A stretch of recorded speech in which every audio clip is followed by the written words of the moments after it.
The cathedral was silent, not a reverent, peaceful silence, but the suffocating, heavy quiet of 300 guests watching a bride realize she'd been abandoned. Josephine stood at the altar, clutching her bouquet of white hydrangeas until her knuckles turned a stark, bruised white. Nathaniel wasn't coming. He was already across the city exchanging vows with a steel heiress who could buy him the world. He thought he was leaving a nobody at the altar. He didn't know the woman he humiliated was the runaway daughter of a king. The morning of the wedding had been deceivingly perfect, bathed in the soft golden light of late September. Josephine Miller, or rather the woman the world knew as Josie Miller, sat in the cramped bridal suite of St. Jude's Parish, staring at her reflection in a tarnished mirror. Her dress was simple, bought off the rack from a boutique downtown, altered by her own hands late into the night. It possessed none of the silk diamonds or hand-woven lace she had worn in her past life. But she didn't care. She was marrying Nathaniel Hastings, the brilliant, ambitious architect who had swept her off her feet in a local coffee shop 2 years prior. Josephine had spent 4 years hiding from her true identity. She had fled the suffocating protocol, the arranged alliances, and the heavy crown of the Kingdom of Laurentia. Her father, King Maximilian, had demanded she marry a foreign duke to secure a trade route. Instead, Josephine had disappeared into the bustling anonymity of Boston, taking a job as an archivist living in a studio apartment and relishing the freedom of being entirely unremarkable. Nathaniel loved her for her, she believed. He didn't know about the palace, the royal guard, or the billions in sovereign wealth. He just knew Josie. But as the grandfather clock in the parish hallway struck 2, a cold dread began to pool in Josephine's stomach. Nathaniel was late. Outside the heavy oak doors, the murmur of the congregation grew restless. The organist had cycled through the prelude 3 times. Josephine's lone bridesmaid, a co-worker named Hannah, kept checking her phone, her brow furrowing deeper by the minute. Maybe there's traffic. Hannah offered, her voice tight with unconvincing optimism. You know how Interstate 93 gets. Josephine didn't answer. She felt the sudden sharp sting of intuition. Nathaniel was meticulous. He was a man who planned his life down to the minute, obsessed with schedules, optics, and climbing the social ladder. He would not be late to his own wedding unless it was intentional. At 2:45 p.m., the heavy wooden door of the suite creaked open. It wasn't Nathaniel. It was Gregory, Nathaniel's business partner and best man. His face was ashen, his tuxedo rumpled, and he couldn't meet Josephine's eyes. He held a thick cream-colored envelope sealed with a wax stamp. Gregory, Josephine whispered, the bouquet trembling in her grip. Where is he? Gregory swallowed hard, stepping into the room and closing the door behind him. Josie, I'm so sorry. I didn't know until an hour ago. He didn't even have the spine to tell you himself. He sent a courier to my apartment. He handed her the envelope. The wax seal bore the crest of the Harrington family, one of the wealthiest industrial dynasties on the eastern seaboard. Josephine broke the seal. The letter was handwritten, brief, and entirely devoid of remorse. Josie, I cannot go through with this. You are a wonderful woman, but my vision for the future requires resources and doors that you simply cannot open for me. By the time you read this, I will be marrying Penelope Harrington at her family's estate. It's not about love, Josie. It's about empire. Please don't make a scene. I have paid the church for the inconvenience. Nathaniel. Josephine stared at the ink. The words blurred not from tears, but from a sudden blinding rush of absolute shock. Penelope Harrington, the billionaire heiress. Nathaniel had been consulting on a massive commercial project for Harrington Steel for the past 6 months. He had spent late nights at their corporate headquarters weekends playing golf with Penelope's father. Josephine had trusted him implicitly. All along, he hadn't been securing a future for them. He had been securing an audition to become a Harrington. He married her this morning, Gregory said quietly, his voice laced with disgust. A private ceremony at the Harrington compound. They're hosting a massive reception there right now, hundreds of elite guests. Josie, I'm so sorry. He used you to keep himself grounded until he could land a bigger fish. Hannah gasped, covering her mouth. Josephine simply stood there, the cheap lace of her dress suddenly feeling like sandpaper against her skin. "It's about empire," he had written. A bitter, jagged laugh escaped Josephine's lips. Nathaniel Hastings wanted an empire. He had traded a woman he thought was a penniless archivist for a steel heiress, completely unaware that he had just discarded the only daughter of one of the oldest, wealthiest sovereign monarchs in Europe. "Josie." Hannah reached out, expecting her to collapse. Instead, Josephine's spine straightened. The slouch of Josie Miller vanished, replaced by the rigid, flawless posture ingrained in her by a lifetime of royal tutelage. "Open the doors, Hannah." "What Josie know the guests?" "Open the doors." Josephine commanded a tone of absolute chilling authority echoing in the small room. She walked out into the sanctuary alone. The whispers erupted like a sudden storm, flashing cameras, and pitying gasps filling the air. She walked down the aisle, her chin held high, staring straight ahead at the empty space where Nathaniel was supposed to be. She didn't cry. She didn't falter. She stood before the stunned priest, turned to the congregation, and spoke clearly into the microphone. "The wedding is canceled. The groom has elected to marry Penelope Harrington for her father's money. There's an open bar at the reception hall next door. Please enjoy the champagne." She turned and walked out of St. Jude's, leaving the chaos behind. The sky had darkened, weeping a cold, relentless drizzle over the city by the time Josephine arrived at the Harrington country estate. She hadn't gone home to change. She still wore her wedding dress, though she had ripped the delicate tulle veil from her hair and thrown it into the back of her taxi.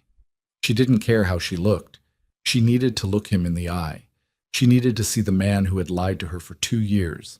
The Harrington estate was a sprawling, gated monstrosity of neoclassical architecture heavily guarded by private security. Luxury sports cars and black town cars lined the circular driveway. Music, laughter, and the clinking of crystal drifted out from the massive glass conservatory.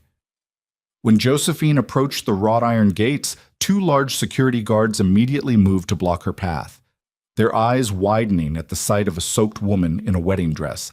"Miss, this is a private event," the taller guard barked, holding up a hand. "I am here to see Nathaniel Hastings." Josephine said, her voice eerily calm despite the rain plastering her dark hair to her cheeks. "Tell him Josie is at the gate. If he doesn't come out, I will walk through these gates and make the scene he so desperately asked me not to make." The guards exchanged a tense look. One tapped his earpiece, murmuring a message. Minutes stretched. The rain fell harder. Finally, a side door of the mansion opened, and Nathaniel walked out beneath a large black umbrella, flanked by Penelope Harrington. Nathaniel looked immaculate in a bespoke Tom Ford tuxedo. Penelope clung to his arm, draped in custom Vera Wang, a diamond necklace heavy around her throat. She looked at Josephine not with pity, but with sheer, unadulterated amusement. "I asked you not to do this, Josie." Nathaniel sighed, stepping just close enough to the gate so she could hear him over the rain, but far enough to remain entirely dry. "This is pathetic. You're embarrassing yourself." "You left me at the altar with a note, Nathaniel." Josephine said, her voice steady, her eyes locked on his. 2 years. You told me you loved me yesterday." "And I did," Nathaniel said smoothly, adjusting his cuffs. "In a way. You're a sweet, simple girl, Josie. You make a great cup of coffee and you're easy to be around, but look at this." He gestured to the sprawling mansion behind him. "Love doesn't pay the mortgages on estates. Love doesn't buy commercial real estate or secure international contracts. You are an archivist making $40,000 a year. Penelope is a kingdom. I am a man of ambition. Surely you can understand the math. A kingdom?" Josephine repeated the word, tasting like iron on her tongue. Penelope laughed, a high grating sound. "Give her $100 for a cab, Nate. I don't want her dripping on the pavement when my father's business associates arrive. Go home, sweetie. You were out of your depth the moment he met me." Nathaniel reached into his pocket, pulling out a sleek leather money clip. He actually had the audacity to peel off $200 bills and slide them through the iron bars of the gate. "Go home, Josie. Build a quiet little life for yourself. We are operating in two completely different worlds now. Josephine looked at the wet bills on the asphalt. She didn't yell. She didn't scream. The betrayal had burned hot for an hour, but now it was freezing into something much more dangerous. A cold, calculating calm settled over her. Nathaniel was right. They were in completely different worlds. He had just severely miscalculated which one of them was at the bottom. "You're right, Nathaniel," Josephine said softly. "You chose a kingdom." She turned on her heel and walked away into the rain, leaving the money on the ground. She walked for 3 blocks until she found a dry awning outside a closed pharmacy. Her hands were shaking not from sorrow, but from a terrifying dormant power waking up inside her blood. She reached beneath the bodice of her wedding dress and unpinned a small, heavy object she had kept hidden for 4 years. It was a solid gold signet ring bearing the crest of the royal house of Laurentia, a rampant lion holding a shattered sword. She pulled her cell phone from her pocket. The screen was cracked, the battery low. She dialed a number that was entirely unlisted, an encrypted line routed directly to a heavily fortified palace 3,000 miles away. It rang exactly twice. "Royal Switchboard, state your clearance," a crisp, militaristic voice answered. "Clearance protocol, Crown Lion Iron." Josephine said, her voice hardening. "This is Her Royal Highness Princess Josephine Marguerite of the House of Valois. Put me through to the king." There was a sharp intake of breath on the other line. "Princess, yes, Your Highness, immediately."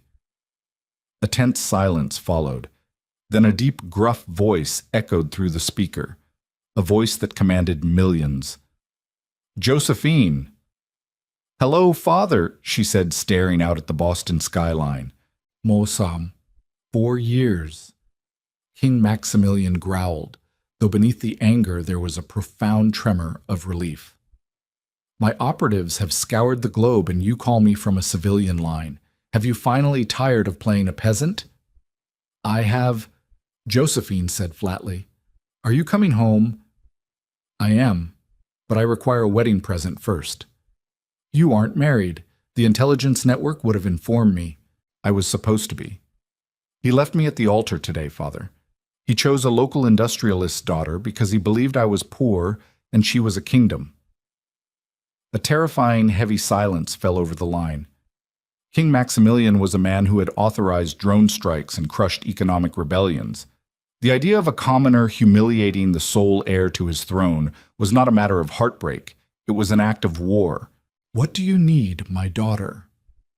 The king asked, his voice dropping to a lethal whisper. "I am sending you an address."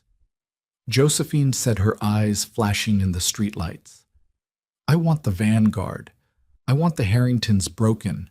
I want them to see exactly whose kingdom they decided to cross." "Consider it done. Hold your position. The king's army is coming to America." 2 days later, the Harrington country estate was hosting the event of the decade, a lavish post-wedding brunch meant to cement Nathaniel Hastings' introduction to the absolute pinnacle of high society. The rolling green lawns were covered in white silk tents. Governors, senators, and Wall Street titans mingled, sipping imported mimosas. Nathaniel stood at the center of it all, a champagne flute in hand, laughing at a joke made by a prominent federal judge. He felt invincible. He had shed his past, discarded the dead weight of his old life, and ascended to the pantheon of the elite. Penelope was holding court near the ice sculptures, bragging about their upcoming month-long honeymoon in Monaco. Everything was perfect, until the sky began to vibrate. It started as a low, thrumming hum vibrating the crystal glasses on the tables. Guests paused, looking up at the clear blue sky. The hum escalated into a deafening roar. Suddenly breaking over the tree line came 3 massive pitch-black Sikorsky UH-60 Black Hawk helicopters. They didn't bear the markings of the U.S. military or local police. Instead, emblazoned on their sides in brilliant gold was a crest, a rampant lion holding a shattered sword. "What the hell is that?" Penelope's father, Arthur Harrington, shouted over the rotor wash as the wind tore through the silk tents, knocking over floral arrangements and shattering glasses. The helicopters didn't land gently. They aggressively descended directly onto the manicured golf course, tearing up the turf. Before the rotors even slowed, the doors slammed open. Out poured dozens of heavily armed elite soldiers in sleek, obsidian black tactical uniforms. They moved with terrifying, synchronized precision, forming a perimeter around the brunch. These weren't private security guards. These were the first Royal Infantry, the vanguard of Laurentia. Panic erupted. Senators ducked behind tables. Security guards reached for their weapons, but the vanguard soldiers instantly leveled automatic rifles at them, shouting commands in a harsh, guttural language. Stand down immediately!" barked General Montgomery, a towering man with a scarred face stepping out of the lead helicopter. He carried a swagger stick and wore the full ceremonial yet heavily armored uniform of the Laurentian High Command. Arthur Harrington, red-faced and furious, pushed his way to the front. "What is the meaning of this?" "I am Arthur Harrington. I have the governor on speed dial. This is private property." General Montgomery didn't even look at him. "Mr. Harrington, you are harboring an enemy of the Crown of Laurentia. By sovereign decree of King Maximilian, we have authorization under the Global Diplomatic Security Act to secure this perimeter. Enemy of the Crown." Nathaniel stammered, his face draining of all color. He stepped forward, clutching Penelope's hand. "There's a mistake. We are businessmen. We don't know anyone from Laurentia." "Oh, Nathaniel," a voice rang out, cutting through the chaos like a diamond through glass. "You always were terrible at geography." The crowd parted. From the center helicopter stepped a woman, but she was entirely unrecognizable to the man who had abandoned her 48 hours prior. Josephine descended the steps. Gone was the mousy brown hair, the cheap, off-the-rack clothing, the timid posture. She was draped in a breathtaking floor-length coat of midnight blue velvet embroidered with gold thread. Beneath it, she wore a pristine, tailored white suit. On her chest gleamed the Star of Valois, a diamond brooch worth more than the entire Harrington estate. Her hair was swept back, crowned not with a tiara, but with the undeniable, terrifying aura of absolute authority. Flanking her were 4 massive royal guards matching her every step. Nathaniel dropped his champagne glass. It shattered on the stone patio. "Josie," he whispered, his voice cracking. "That is Her Royal Highness Princess Josephine Marguerite, heir to the throne of Laurentia." General Montgomery boomed, his voice echoing across the silent, terrified lawn. "Address her with the respect she commands, or I will have you gagged." Penelope Harrington looked like she was going to faint. She looked from the heavily armed soldiers to the general, and finally to the woman she had told to take cab money just 2 days ago. Josephine walked slowly toward Nathaniel, the heels of her Louboutins clicking sharply against the stone. She stopped 3 feet away from him, her expression a mask of utter icy calm. "You said we were operating in different worlds, Nathaniel." Josephine said softly, though the silence was so profound everyone heard her. "You were right. I spent 2 years shrinking myself so you could feel tall. I hid my name, my wealth, and my bloodline because I wanted to know if a man could love me for my soul rather than my crown." Nathaniel was shaking violently. "Josie, Your Highness, I didn't know. I swear to God I didn't know." "I know you didn't." Josephine smiled, a sharp, merciless curve of her lips. "That is the beauty of it. You showed me exactly who you are when you thought I was a nobody. You said love doesn't buy empires. You said Penelope was a kingdom." Josephine turned her gaze to Arthur Harrington, who was visibly trembling under the aim of the vanguard. "Mr. Harrington," Josephine said crisply, "as of 8 a.m. this morning, the Sovereign Wealth Fund of Laurentia has initiated a hostile takeover of Harrington Steel. We bought out your major shareholders at double the market rate. Furthermore, the European Trade Commission, heavily lobbied by my father, has just sanctioned your shipping routes for regulatory violations." Arthur Harrington collapsed to his knees, clutching his chest. Penelope screamed. In a matter of hours, their multi-billion-dollar dynasty had been entirely dismantled by a stroke of a royal pen. Josephine turned back to Nathaniel, who was weeping openly now. His perfect tuxedo rumpled his dignity, entirely shredded in front of the most powerful people in the country. You wanted a kingdom, Nathaniel, Josephine whispered, leaning in close so only he could hear the final crushing blow. Now you don't even have a house. She turned her back on him, signaling the general. The vanguard began to fall back to the helicopters, leaving the ruined wedding party in the dust of their rotors. Josephine didn't look back as she boarded the aircraft. She was going home, leaving the ashes of Nathaniel Hastings' ambitions scattered in the wind. The flight over the Atlantic Ocean was enveloped in the quiet, reassuring hum of the custom Boeing 747's massive engines. Josephine sat alone in the sprawling mahogany-paneled presidential cabin of the royal aircraft, staring out the reinforced window at the endless expanse of clouds illuminated by the pale moonlight. The heavy gold-embroidered velvet coat she had worn to the Harrington estate lay meticulously folded on an adjacent leather armchair. She had changed back into something resembling comfort, a simple cashmere sweater and tailored trousers, but the invisible weight of the crown had already settled back onto her shoulders. There was no going back to the dusty archives of Boston. The quiet, unassuming life of Josie Miller had been entirely incinerated on the manicured lawns of her ex-fiancé's new father-in-law. General Montgomery stepped into the cabin, his polished boots clicking softly against the thick plush carpet. He offered a crisp, formal bow, the metals on his chest clinking like wind chimes in a harsh breeze. "Your Highness," Montgomery began, his gruff voice lowered in deference. "We have crossed into international airspace. We are scheduled to land at the private royal airstrip in Valoria in approximately 4 hours. His Majesty has mobilized the elite guard for your arrival. The perimeter is fully secured." "Thank you, General." Josephine replied, her voice steady, though a flicker of exhaustion danced behind her dark eyes. "And the situation in Massachusetts?" Montgomery allowed a rare grim smile to touch his scarred features. "The extraction was executed flawlessly. The local authorities were entirely paralyzed by the diplomatic immunity protocols we enacted. As for the Harringtons, the financial assault initiated by the Sovereign Wealth Fund is already causing catastrophic ripples through the American markets.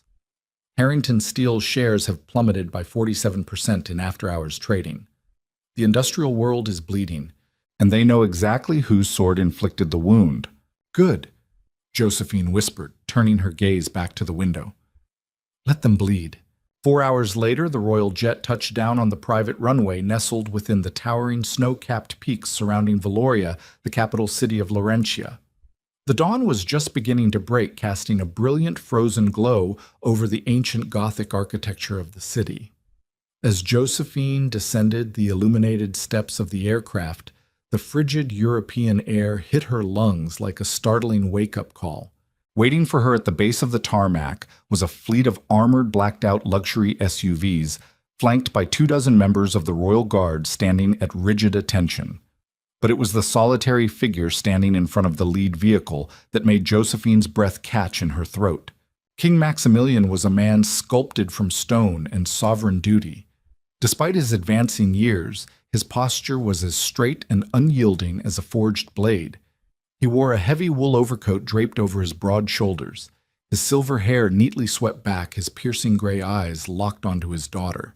For 4 years they had been estranged, a silent battle of wills between a father who demanded absolute obedience and a daughter who craved ordinary freedom. As Josephine walked toward him, the guards parted. She stopped 2 feet away, the heavy silence of the mountain air wrapping around them. She did not bow. She was his heir, the future queen, and she had just waged her first war. "You look tired, Josephine," Maximilian said, his deep baritone cutting through the howling wind. "I had a rather demanding weekend, Father," she replied, her chin tilted slightly upward. A heavy, breathless moment passed between them. Then the ruthless monarch, the man who moved global markets and commanded armies, stepped forward and wrapped his arms around his daughter. It was a fierce, crushing embrace betraying the terrifying panic he had harbored for 4 long years. "You are home," Maximilian murmured into her hair, his voice thick with a fiercely guarded emotion. "That is all that matters. You survived your little rebellion." "It wasn't a rebellion," Josephine corrected softly, stepping back to meet his gaze. It was an education.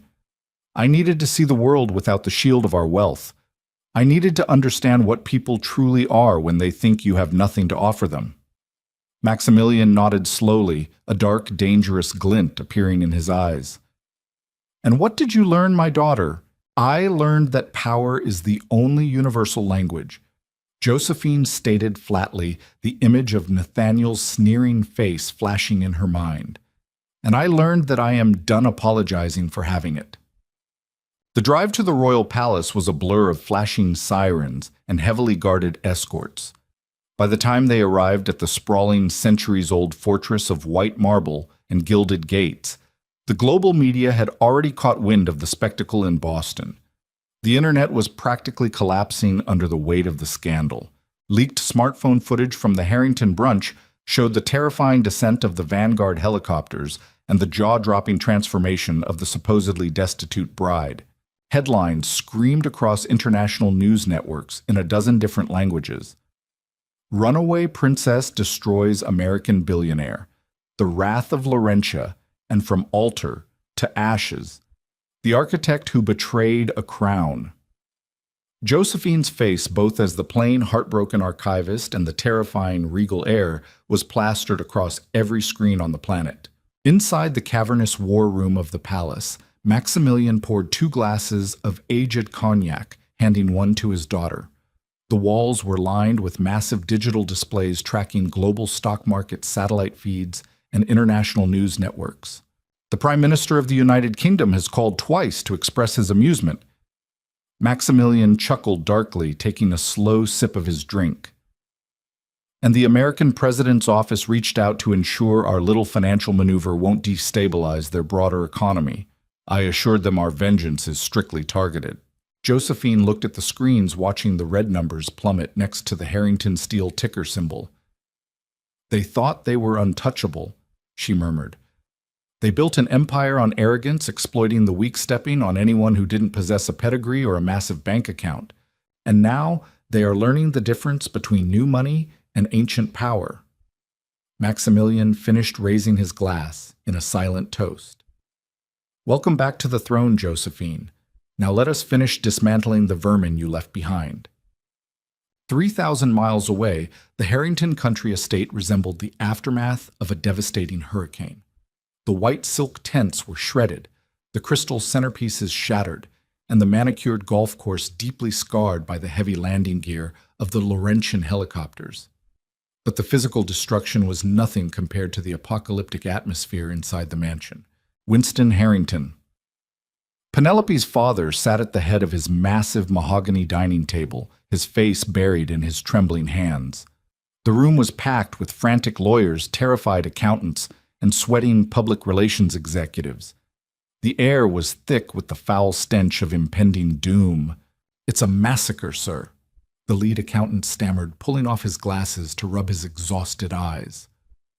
The Laurentian Sovereign Wealth Fund didn't just buy out the major shareholders. They weaponized their global trade alliances. They've blacklisted our steel shipments to Europe, Asia, and South America. The federal regulators are currently raiding our corporate headquarters downtown. They claim they received an anonymous tip regarding massive tax evasion. Anonymous. Winston choked out a hysterical, broken laugh escaping his lips. It was the King of Laurentia. They are deliberately suffocating us. We are losing billions by the hour. We cannot fight a sovereign nation.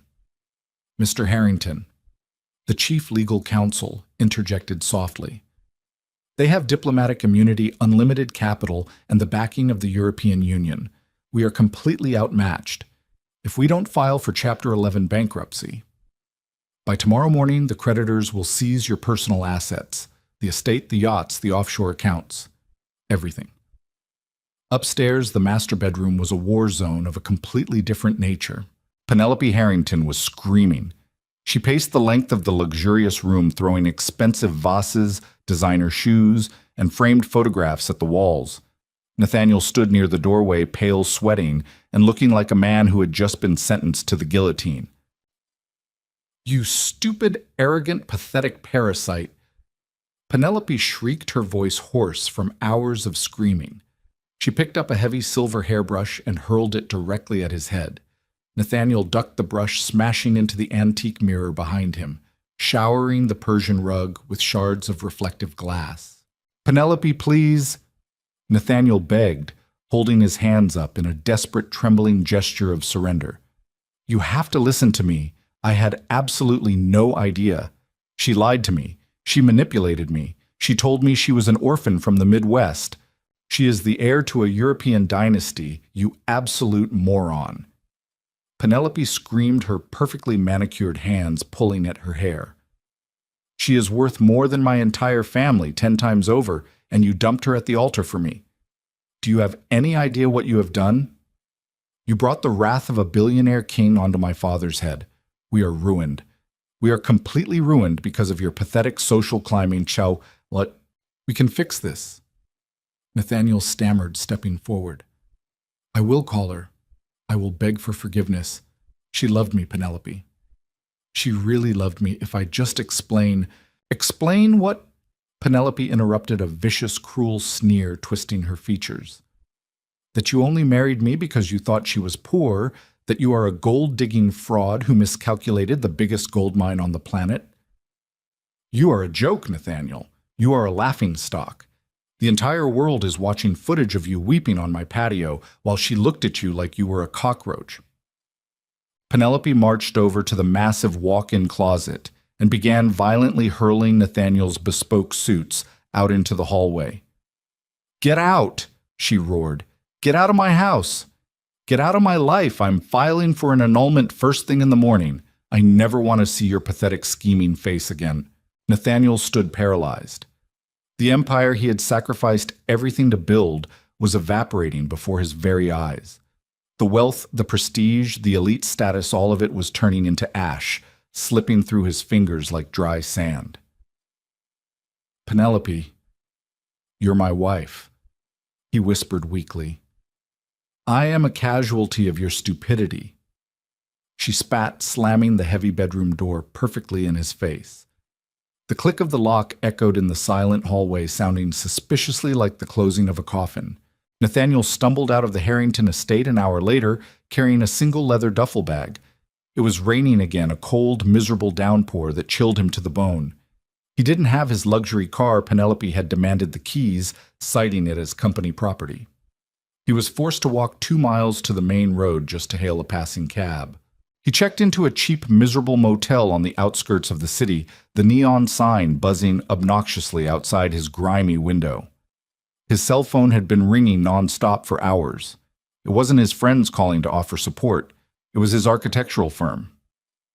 When he finally answered, his senior partner's voice was as cold as ice.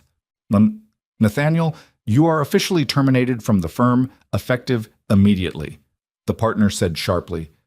"You are toxic. We have high-profile clients pulling their contracts because they are terrified of being associated with the man who humiliated the Princess of Laurentia. Do not come into the office. Your personal items will be mailed to you." The line went dead. Nathaniel dropped the phone onto the stained mattress. He had nothing. No job, no wife, no status, and no future. His reputation was globally annihilated. He was the villain in the most famous royal drama of the century, forever branded as the foolish, greedy man who threw away a crown for a handful of copper. He sat on the edge of the lumpy bed, staring blankly at the flickering television screen in the corner of the room. The evening news was playing. The screen showed footage of Josephine standing on the balcony of the royal palace in Valoria, looking radiant, untouchable, and supremely powerful. The crowd below the balcony was cheering her name, waving the blue and gold flags of her kingdom. Nathaniel fell to his knees on the cheap carpet, burying his face in his hands, as a wretched, agonizing sob tore from his throat. The walls of his miserable little room closed in on him, the crushing weight of his own hubris finally breaking his spirit. He had wanted to climb to the top of the world, but he had failed to realize that the woman he left behind already owned it. The transition from a cramped Boston studio to the sprawling gilded corridors of the Valoria Royal Palace was a jarring psychological shift, but Josephine adapted with the terrifying ease of a predator returning to its natural hunting ground. Within a week, The mousy, agreeable demeanor of Josie Miller had been entirely eradicated. In her place stood Her Royal Highness Princess Josephine Marguerite, a woman who sat at the right hand of King Maximilian during high-stakes parliamentary meetings, dictating international trade policies with a cold, unwavering precision that left seasoned politicians trembling. She traded her oversized sweaters for sharp, immaculate tailored suits from Milan and Paris, her hair always styled in a severe, elegant sweep that showcased the heavy diamond-encrusted heirlooms of her bloodline. She was no longer hiding, she was conquering. Across the Atlantic, Nathaniel Hastings was rotting in the pungent, damp squalor of a roadside motel in South Boston. The annulment papers from Penelope Harrington had arrived via a ruthless corporate courier, effectively severing his ties to the Harrington dynasty. His bank accounts were rapidly draining his credit cards, declined at local diners, and his architectural license was under investigation by the State Ethics Board, mysteriously triggered by a series of anonymous and highly detailed complaints. He was a pariah. The social circles he had spent years meticulously infiltrating now treated him like a contagious disease. But Nathaniel was a man defined by a desperate, clawing ambition. He refused to accept that he had been entirely defeated by a woman he had once deemed too insignificant to marry. Sitting on the edge of his stained mattress, bathed in the flickering, nauseating glow of a street lamp bleeding through the blinds, Nathaniel remembered a crucial detail. During their second year of dating, Josephine had asked him to hold on to a small, heavy, fireproof lockbox. She had claimed it contained her late mother's modest jewelry and some old family documents. He had shoved it in the back of his own private storage unit and promptly forgotten about it. Driven by a manic, feral energy, Nathaniel spent his last $50 on a cab to the storage facility. When he broke the lockbox open with a crowbar, he didn't find cheap trinkets. He found 3 leather-bound journals heavily embossed with the crest of the Laurentian royal house. Nathaniel sat on the concrete floor of the unit, his hands shaking as he flipped through the pages. They were Josephine's private diaries from her late teenage years, chronicling her intense, suffocating struggles with her father's draconian rule, her documented anxieties about the sovereign wealth fund's internal politics, and raw, unfiltered opinions on several prominent European heads of state. It was a treasure trove of diplomatic scandal. If leaked, it could heavily embarrass King Maximilian, destabilize Laurentia's delicate alliances, and humiliate Josephine on a global scale. A twisted, malicious smile spread across Nathaniel's unshaven face. This was his leverage. He didn't need Penelope Harrington's steel empire. He held the secrets of a kingdom in his hands. He immediately used his encrypted laptop to contact Maxwell Crawford, a notorious, ruthless media mogul based in London. Crawford owned a conglomerate of tabloids and digital news networks that thrived on destroying the reputations of the European aristocracy. When Nathaniel vaguely described the contents of the journals, Crawford immediately wired a non-refundable advance of £50,000 to secure an exclusive in-person meeting. Nathaniel bought a first-class ticket on the next red-eye flight to Heathrow. He showered, shaved, and put on his last clean suit, the same bespoke Tom Ford tuxedo jacket he had worn on the day he abandoned Josephine. He felt the familiar, intoxicating rush of arrogance returning to his veins. He was going to extort the crown of Laurentia. He would demand a quiet, astronomical settlement, tens of millions of dollars in exchange for burning the diaries.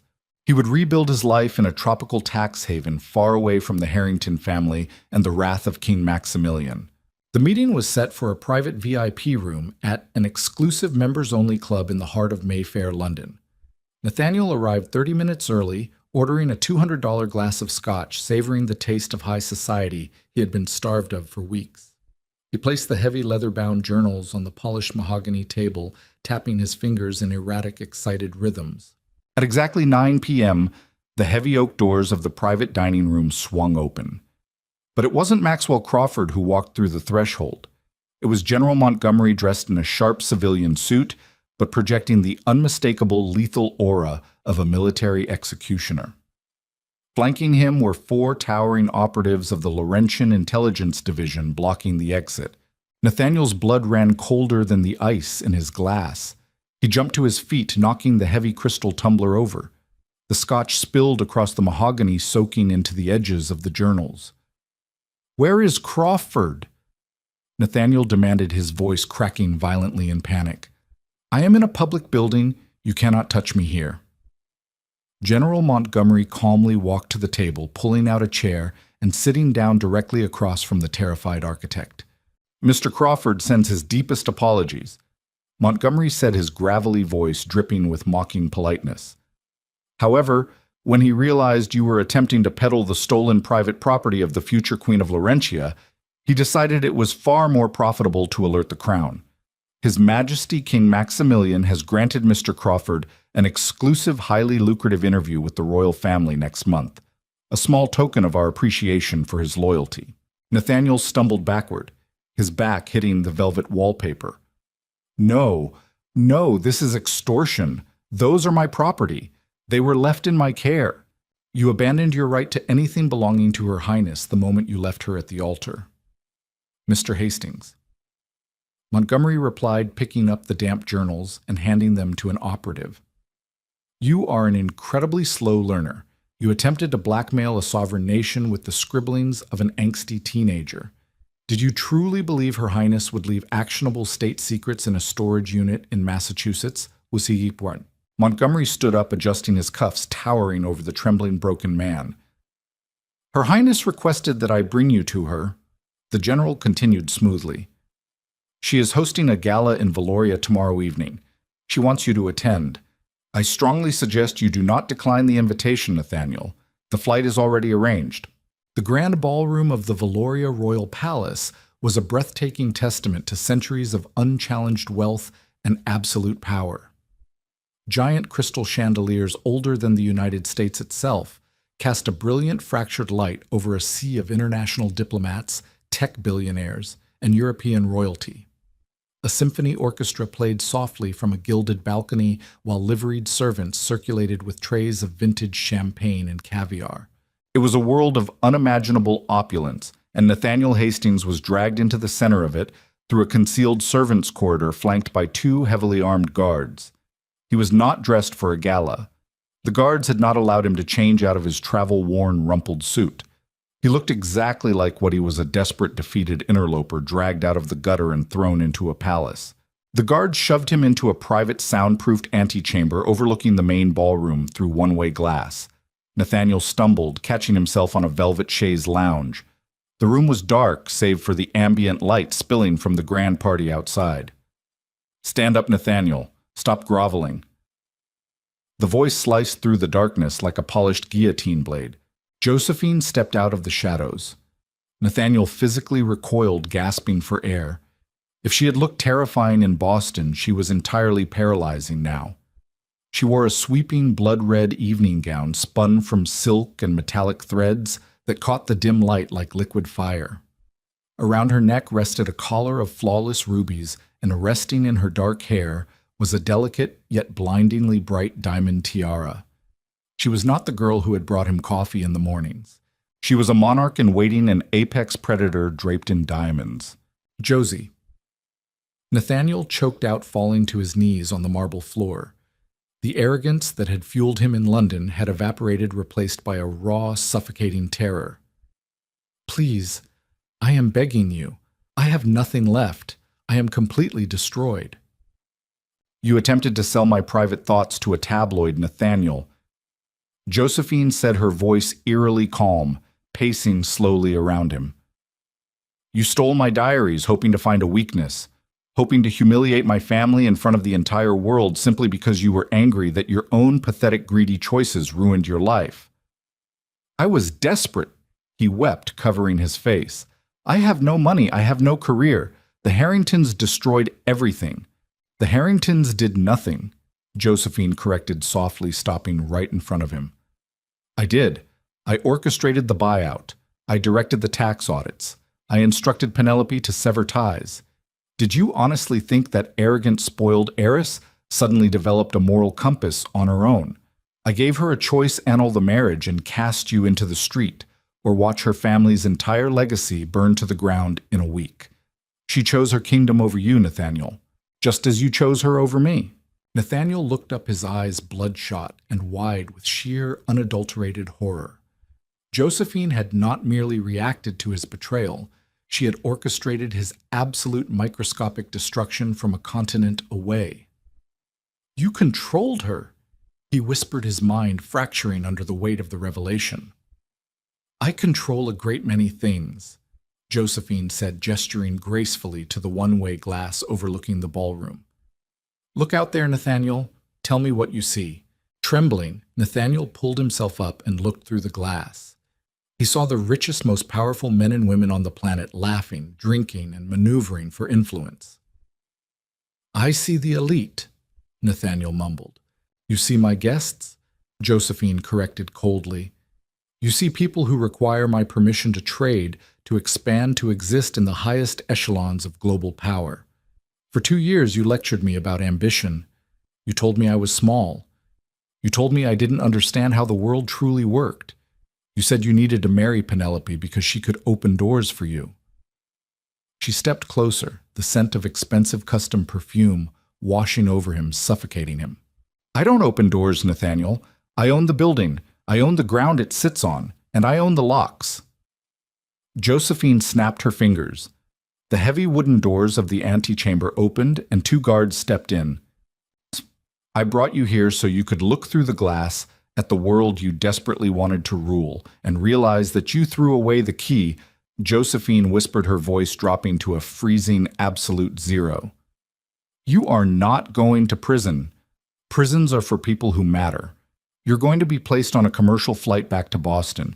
You will be blacklisted from every architectural firm, bank, and social registry on the planet. You will live the rest of your life entirely unnoticed, exactly as you accused me of being." "Josie, please, for the love of God, have mercy," Nathaniel screamed as the guards grabbed him by the arms, dragging him backward toward the servants' exit. "My name is Her Royal Highness Princess Josephine," she replied, not blinking, not flinching, not feeling a single ounce of pity as she watched him thrash and weep. "And I have run out of mercy for common thieves." The doors slammed shut, cutting off his pathetic wailing cries. Josephine stood alone in the quiet antechamber for a long moment, listening to the soft, elegant strains of the orchestra bleeding through the walls. The rage that had burned in her chest for weeks finally extinguished, leaving behind a cold, powerful clarity. She adjusted the heavy ruby necklace at her throat, smoothed the silk of her gown, and turned toward the doors leading out to the ballroom. She had left a naive, hopeful girl at an altar in Boston. But as the heavy double doors swung open and the entire ballroom fell into a hushed, reverent silence at the sight of her, she knew exactly who had returned. The king's army had brought her home, but Josephine Marguerite was finally ready to rule her own empire. The passing of 12 months did not soften Princess Josephine. It systematically forged her into an unbreakable sovereign weapon. The woman who had once sought refuge among the dusty, forgotten archives of a Boston municipal library now navigated the treacherous gilded halls of the Laurentian Parliament with the lethal, predatory grace of a born monarch. The kingdom of Laurentia, nestled securely among the impenetrable snow-capped mountain ranges of Central Europe, was a nation of profound, ancient wealth built meticulously on centuries of strategic alliances, banking dominance, and ruthless economic expansion. Under King Maximilian's aging but iron grip, the sovereign nation had flourished. But as Josephine permanently took her seat at the right hand of the High Council, it became abundantly clear to the global elite that she intended to drag her nation into a terrifying new era of absolute, unassailable global dominance. She did not merely participate in the ruling of the country, she aggressively overhauled it. Recognizing the shifting tides of the modern world, Josephine launched a series of brutal, highly effective economic reforms that shocked the European continent. She was no longer hiding her brilliance to make mediocre men feel comfortable. However, her rapid consolidation of power did not go entirely unchallenged. The older, deeply entrenched aristocratic factions within the parliament viewed her sudden transformation with deep suspicion. They whispered behind their velvet-gloved hands about her time in America, questioning her loyalty and her psychological stability. The loudest among these detractors was Lord Percival Kensington, the immensely wealthy Duke of the Northern Provinces. Kensington was a man composed entirely of aristocratic arrogance and blatant misogyny. He had spent the last 4 years attempting to position his own nephew as a viable successor to the aging king, capitalizing on Josephine's temporary, self-imposed exile. The boiling point arrived during the annual Winter Solstice Summit, a massive, highly publicized parliamentary gathering broadcast live across the nation. The Grand Parliamentary Chamber was a coliseum of carved mahogany and stained glass packed with hundreds of lords, ladies, and elected officials. Lord Kensington took the floor adjusting his spectacles, his voice dripping with condescension as he addressed the princess. "Your Royal Highness." Kensington began, his tone carrying perfectly through the massive echoing chamber. "While we all applaud your sudden enthusiastic interest in the economic welfare of Laurentia, one must inevitably question the sustainability of your aggressive policies. You spent 4 years masquerading as a penniless librarian in an American slum. You engaged in common labor, fraternized with common citizens, and if the international press is to be believed, practically begged a common architect to marry you. How can this esteemed council blindly trust the fiscal judgment of a woman who is so easily deceived by a mere social climber?" A heavy, suffocating silence fell over the chamber. Hundreds of eyes darted toward the royal dais, where Josephine sat in a high-backed throne of carved obsidian. King Maximilian shifted, his jaw tightening, preparing to unleash his wrath upon the Duke. But Josephine raised a single commanding, perfectly manicured hand, stopping her father instantly. She stood up slowly. She wore a tailored, double-breasted suit of charcoal wool, the Star of Valois gleaming ominously on her lapel. She did not raise her voice. She did not show a single ounce of anger. Instead, she projected an aura of cold, calculating execution. "Lord Kensington," Josephine said, her voice echoing with crystal clarity. "It is entirely true that I lived among commoners. I worked for an honest wage, I paid taxes, and I learned precisely how the world operates when it is not shielded by billions of dollars in ancestral titles. I learned that greed is a universal language spoken just as fluently in a Boston coffee shop as it is in the northern provinces of Laurentia." She signaled to General Montgomery, who stood at attention in the shadows. He immediately stepped forward, handing Josephine a thick black leather folder. "For instance," Josephine continued opening the folder, her eyes locking onto Kensington, like a sniper finding a target. "I learned how easily men of ambition will sell their integrity for a fraction of a kingdom, much like how you, Lord Kensington, secretly sold the mining rights of the northern provinces to a shell corporation funded by the Harrington Steel Corporation 18 months ago." Gasps erupted across the parliamentary floor. Kensington's face instantly drained of all color, transforming into a mask of pure, unadulterated panic. "By royal decree, any unauthorized liquidation of sovereign land to foreign entities constitutes high treason against the Crown of Laurentia. The Valois Accord, Section 4. I did not merely learn how to be deceived in America." "Lord Kensington," Josephine whispered, though the microphone carried the lethal softness of her voice to every corner of the room. "I learned how to dismantle deceivers. General Montgomery, you will strip the Duke of his titles, seize his estates, and place him in a holding cell in the lower dungeons until he can be formally tried for treason." Kensington attempted to scream a protest, but the royal guards were already upon him, dragging the disgraced aristocrat from the chamber. Josephine slowly closed the black folder and took her seat. She surveyed the stunned, terrified faces of the Parliament. "Are there any further questions regarding my fiscal judgment?" she asked the silent room. There were none. The Parliament bowed their heads in absolute terrified unison. 3,000 miles away in the freezing, sleet-covered streets of Boston, a man sat shivering inside a small, rusted toll booth on the outskirts of the Massachusetts Turnpike. Nathaniel Hastings wore a heavy, stained, reflective jacket over a cheap fraying sweater. His face was gaunt, his eyes hollow, and devoid of the fiery ambition that had once defined him.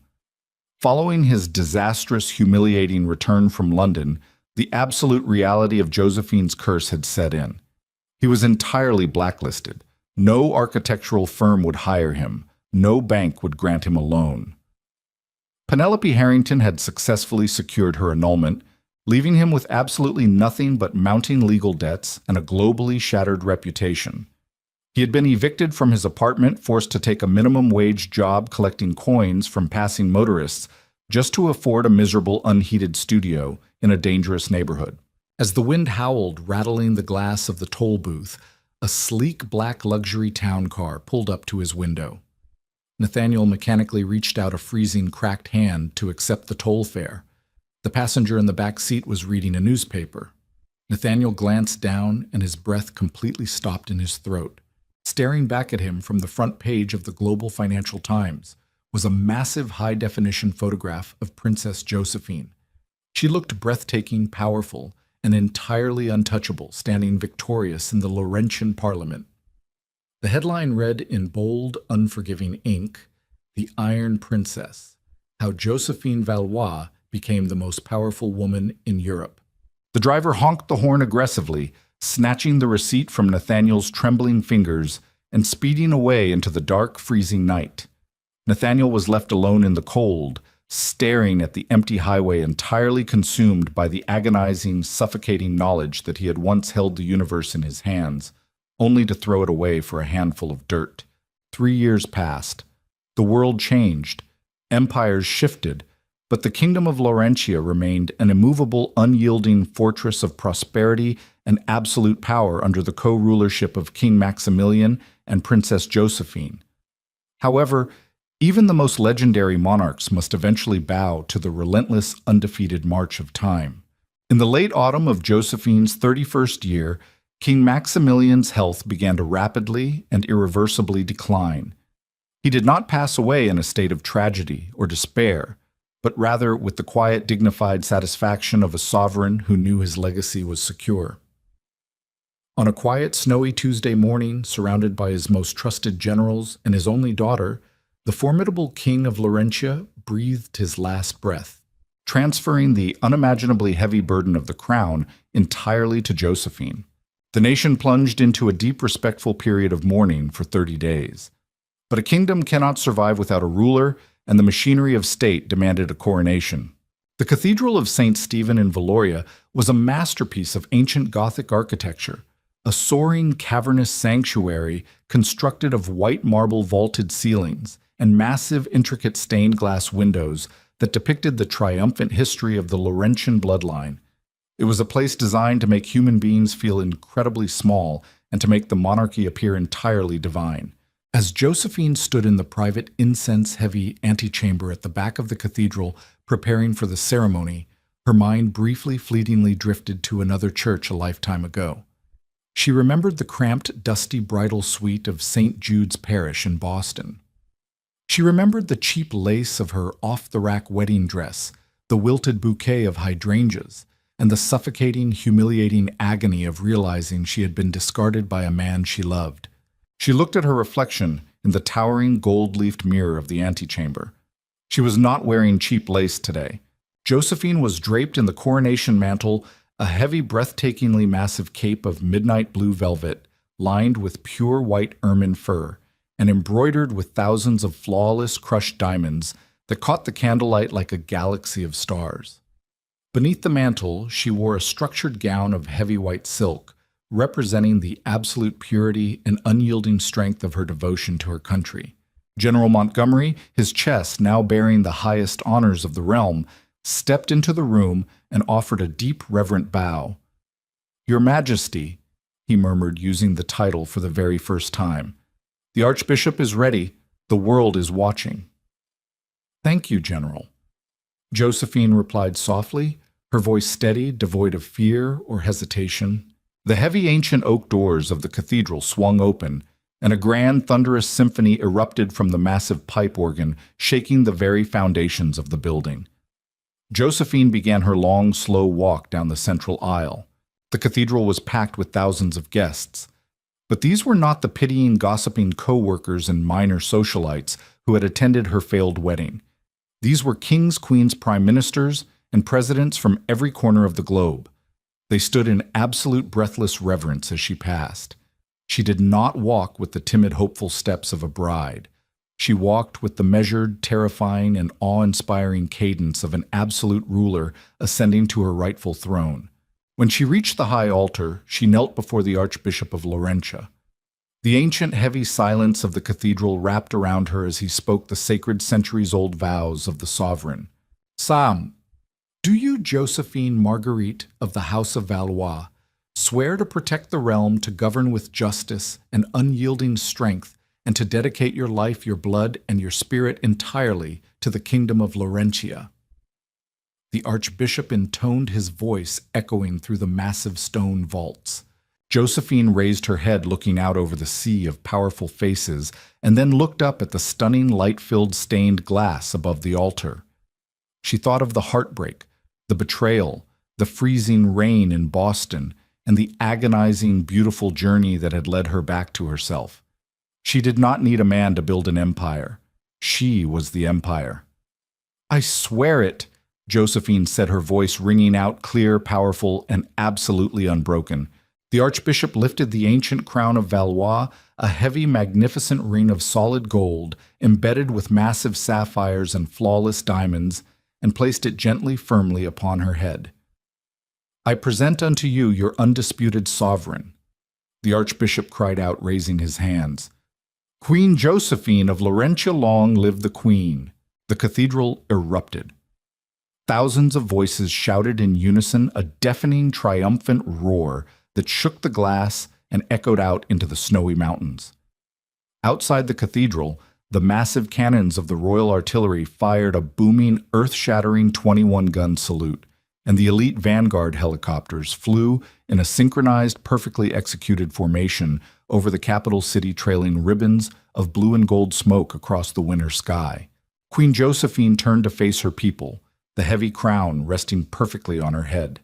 She did not smile, but a profound, radiant peace settled over her striking features. She had survived the ultimate betrayal. She had wielded the ruthless power of her bloodline, and she had permanently burned away the weak, compliant girl she once pretended to be. She was no longer a discarded secret. She was the most powerful woman on earth, sitting upon a throne forged in fire, betrayal, and absolute, magnificent triumph. Thank you for watching this incredible conclusion of betrayal, power, and ultimate revenge. Josephine's journey from a heartbroken, abandoned bride to the reigning sovereign queen of Laurentia proves that true strength comes from within. If you loved seeing Nathaniel face the devastating consequences of his greed, please smash that like button right now. Don't forget to share this video with anyone who loves a massive plot twist and a victorious underdog. Hit subscribe and turn on notifications so you never miss out on our daily drama stories. We bring you the best tales of revenge. See you next time. Thank you so much for reading this incredible story of betrayal, power, and ultimate revenge. If you loved seeing Josephine reclaim her crown and put Nathaniel in his place, smash that like button right now. Don't forget to share this video with anyone who loves a massive plot twist, and hit subscribe with notifications turned on so you never miss out on our daily drama stories. Drop a comment below. What would you have done if you were in Josephine's shoes? Would you have brought the king's army or handled it differently? Let us know, and see you in the next one.